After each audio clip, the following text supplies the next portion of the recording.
Dancing by Witchlight. Celestine rubbed mindlessly at her unfocused, exhausted eyes. The honey-scented candles propped around her burnt down almost to their wicks. She had to get this done. She had to finish the poem, otherwise she would miss her chance to say what she so needed for her heart to let up its oppressive aching. Love. That was what she was in, and out, and throughout. Love was all-consuming, all-being and omniscient in its pursuit of her. She was a plaything in its game, a pawn to move to its liking.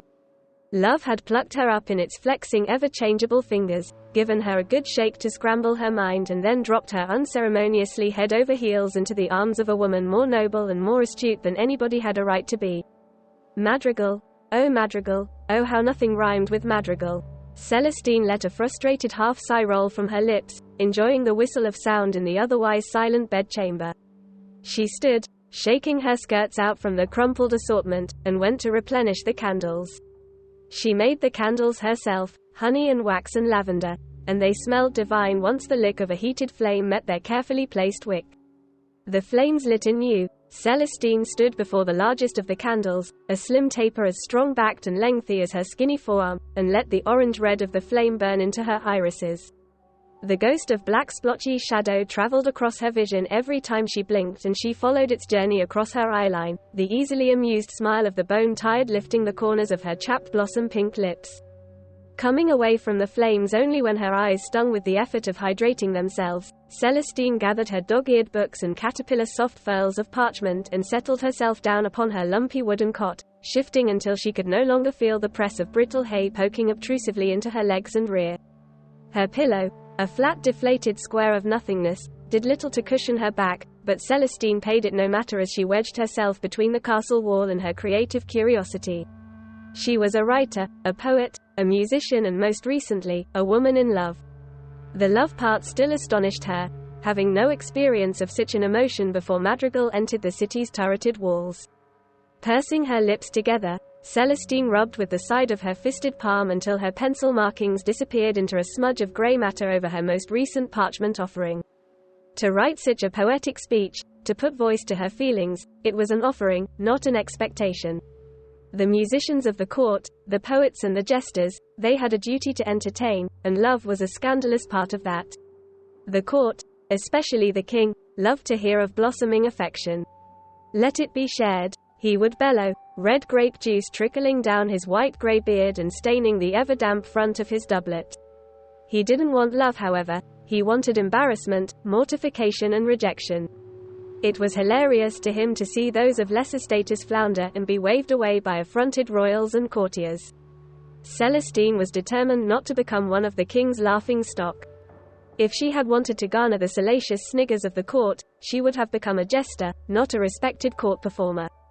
As a woman she had more to prove than most, as did her sisters in creativity, and she wasn't going to sully her chances with half-formed thoughts and empty-minded blabber about roses, forbidden touches and gazing hopelessly into another's eyes. She labored away for hours that night, sprawling words and scratching sigils of her own shorthand onto parchment until her hand froze up in cramping jolts. She fell asleep like that. One stained and furled hand leant up against the sandstone of the castle, her body curled into itself in a tense crescent moon of goose-pimpled flesh and charcoal-smudged eyes. Celestine alighted from her bedclothes at dawn, exhausted and aching through her mind and her body. As a performer for the court she had no official duties until the luncheon feast. Breakfast was a time for quiet contemplative socializing in the castle rather than a time to be suitably entertained, and it was these spare hours that gave Celestine the time to ready herself for what she was about to do that day. She drew her own bath, collecting the water herself from the well beyond the servants' quarters, and heated it with flat skipping stones given their warmth by a naked flame she stoked in her makeshift fireplace.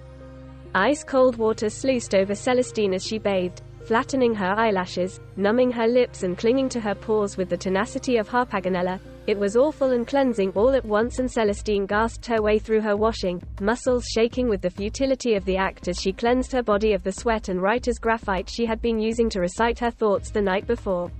Finally dry and smelling of the honeyed perfume of the castle's soaps, a subtle yet attractive scent that lent itself to her sweet nature, Celestine dragged on her performer's robes, a heavy green corset and an unyielding ankle-length gown secured at the waist with a pleated gold and brown belt. She had taken the boning out of her corset with a hairpin and her teeth after too many unbearable performances where she had been black and blue by the end and wheezing her sorrows into her palm between stanzas. Her hair, a red-brown fox's fur of not dissimilar texture, she braided long down her back, the weight of it stabilizing where it rested between her angel wing shoulders. She crushed pomegranate seeds in her hands and patted her fingers to a near dryness on a handkerchief before tapping the fruit stain to the apples of her cheeks, the pink hue giving color to her otherwise pallid complexion. Her eyes, gently brown and unassumingly molten in sunlight, remained bare. She did not carry other such tools to heighten her desirability, nor did she hope she would need them. She had never been interested in capturing the attention of men, only that of one woman. Celestine entered the court at midday, the sundial the city people used to gauge the time of day shading the half-mark of morning and lighting the golden promise of the rest of the afternoon. Insides a churning fumble, Celestine took her place alongside her sisters, head bowed and eyelashes flattened until they were summoned forward to present their humor, poetry or music.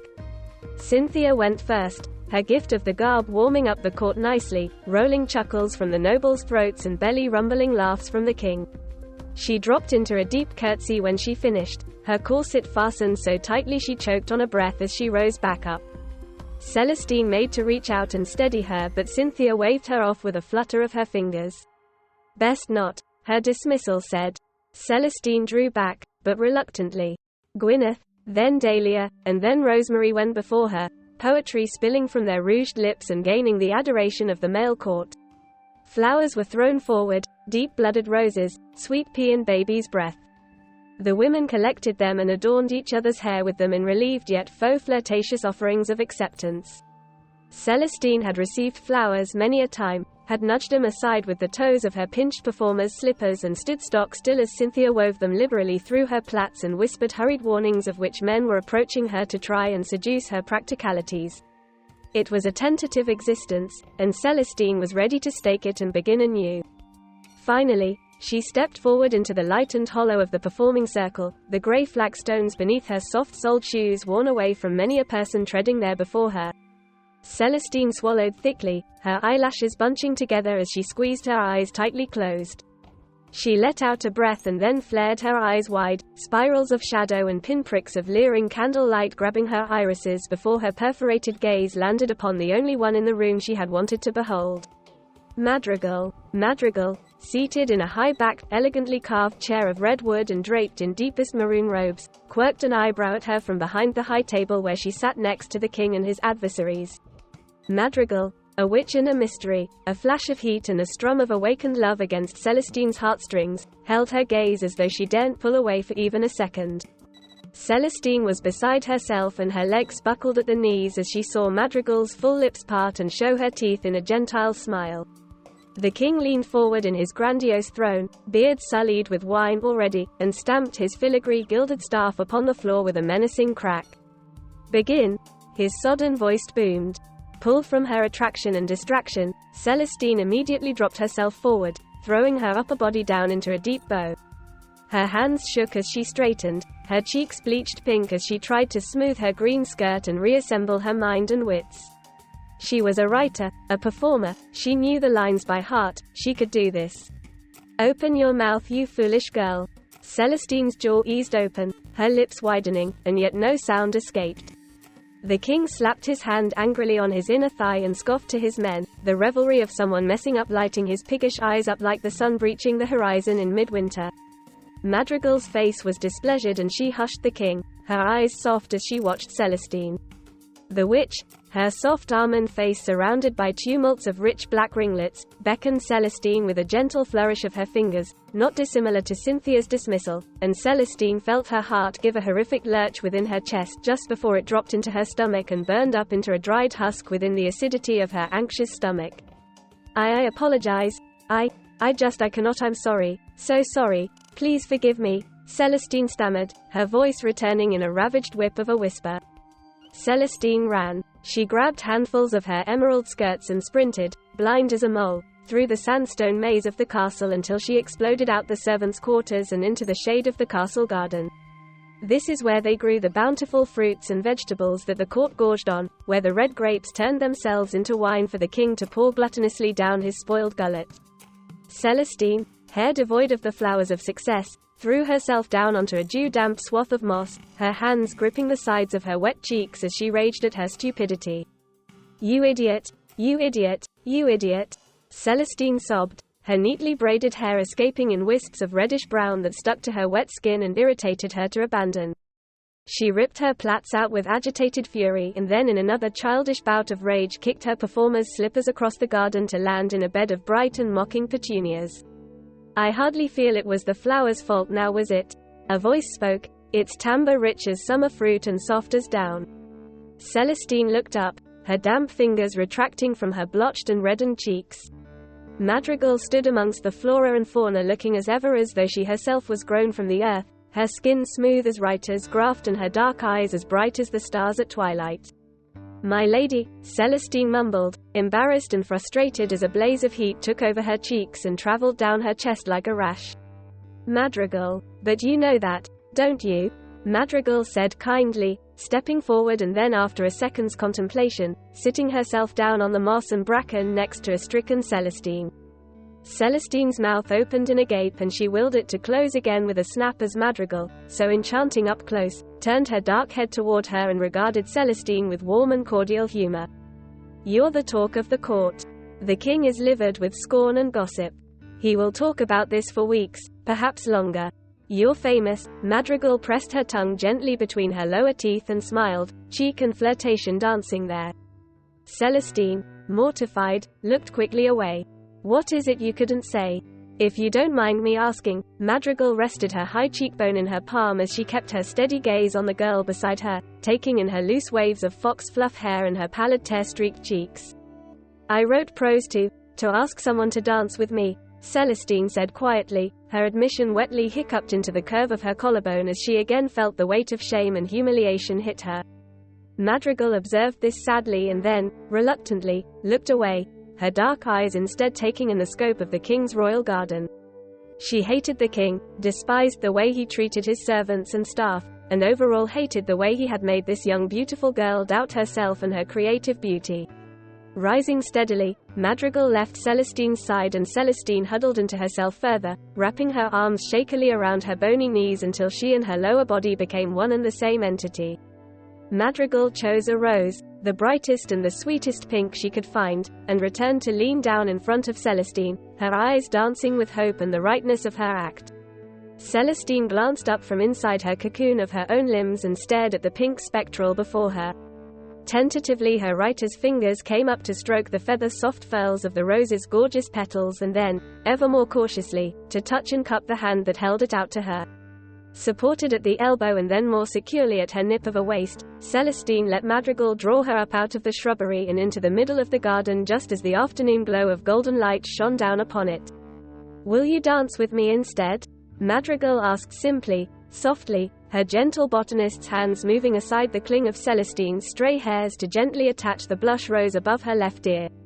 Celestine, her heartbeats akimbo in her heaving chest, nodded her head so many times that Madrigal huffed a laugh sweet as elderflower and cupped her cheek within her palm, drawing Celestine's rouged face to rest against the strength of her sternum. Madrigal swayed them gently at first, rocking Celestine as you would a distressed infant, before she began to move her feet in a sailor's knot of steps. Celestine straightened her spine as this began to unfurl and, aware of her bare feet against Madrigal's court shoes, made do to keep up the pace and skip and parry over her steps. Madrigal slid her hold along Celestine's arms, leaving goose bumps and electric where she trailed her slim fingers, to hold Celestine in a man's usual role, one hand at Celestine's hip just beneath where her corset and skirt failed to properly meet, and the other gently mirroring Celestine's hold to the side of their twisting bodies. Their eyes never left each other, the deep blue of the ocean in a thunderstorm caught helpless against the warmth of brown sugar. Celestine began to laugh the faster they spiraled around each other, her smile brightening up her face and freeing her passion to be seen by a perplexed and fascinated Madrigal, whom smiled just as fiercely back at her, their twin flames igniting as they lost their bodies to the joy of shared movement and their minds to the tantalizing thrall of attraction. Love. Celestine realized, as Madrigal dipped her deep enough that her hair brushed the flourishing flora below and then righted her, a gasping, exhilarated laugh was pulsing through her in unbound and joyous waves. She loved this woman before her, the curve of her jaw and the whirls of her fingertips, the indent of a scar above her straight black eyebrow, and the way she battled men in the court with a startling wit and an even more captivating flirtatious grin. Celestine loved Madrigal as she had never loved another before. As they courted, feet delicately moving around each other, Madrigal summoned flowers to Celestine's bright hair, buds of cherry blossom and sprigs of wild mint, stems of foxglove and groupings of yellow daisies. They danced until the fuzz of night's insects swarmed around them, and Celestine, with a laugh made of pure witch light in the face of her new love, the witch of her world, touched a hand to her decorated hair and gasped her surprise into the night to find so many blooms hiding there. Madrigal, an enchantress enchanted, moved forward and captured that gasp with a kiss tender as new life, just as the courtiers appeared to pull them apart. They did not fret, nor fight, because love had found them, and in that they were untouchable. Madrigal was a witch after all, and it was with this knowledge in her heart that Celestine waited for her love at dawn in the garden, a poet and her muse ready to impart upon the world. At first light, Madrigal gently enveloped Celestine's hand in her own, and Celestine, full of the sureness of new love, let herself fall heart first into her new adventure, Madrigal's answering smile all the reassurance she needed.